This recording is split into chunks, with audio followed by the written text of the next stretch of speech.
Davenport, please.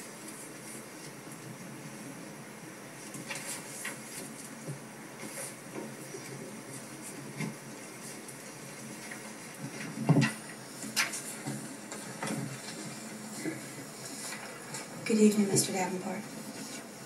Good evening. I've spoken in front of this board on several occasions regarding the abuse that my daughter and her peers experienced at Webster, and I've been able to control my emotions during those statements. But considering that the only emotion that I am feeling at this time is anger, you'll have to forgive me if I read a prepared statement instead of speaking from the heart. There will be a time to express that anger, and that time is rapidly approaching, but this is not the time or place to do so. I have received a copy of the investigative report that was completed by Mr. Mark Schultz, and I simply cannot convey how utterly unprepared I was to read the contents of that investigation.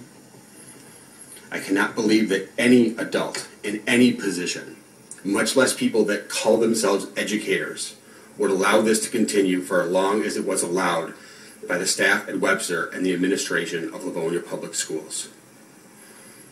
This document outlines and describes a culture of complete apathy and utter neglect towards a group of innocent, helpless children that had no way to protect themselves and were totally dependent on your staff to fulfill their primary and most important duty, which is to care for the children that you have been entrusted with.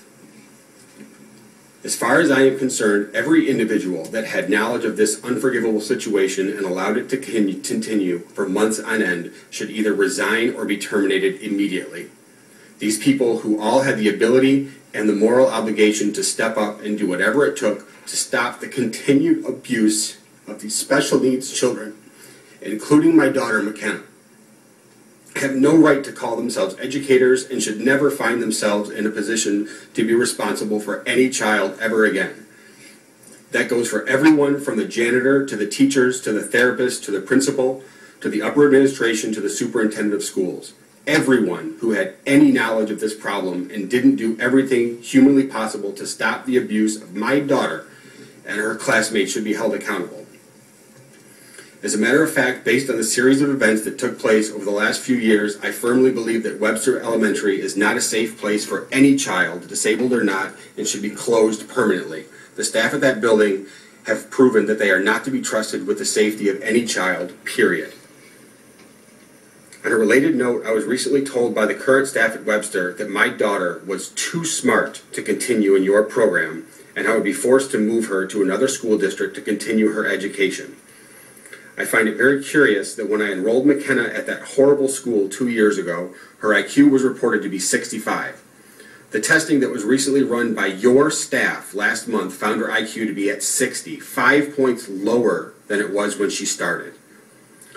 So in short, you welcomed her with open arms 2 years ago, stating that she was a good candidate for your program, and now that you have wasted 2 years of the most important developmental years of her life in an abusive environment, and actually lowered her IQ. And by the way, one of the only ways that an IQ can be lowered is through emotional and psychological abuse. Now you want to wash your hands of her and ship her off to another district where she will be someone else's problem. You've got it. No problem. Let me close by saying this. I made my daughter a promise.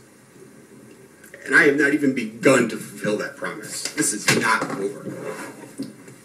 Thank you, Mr. Davenport.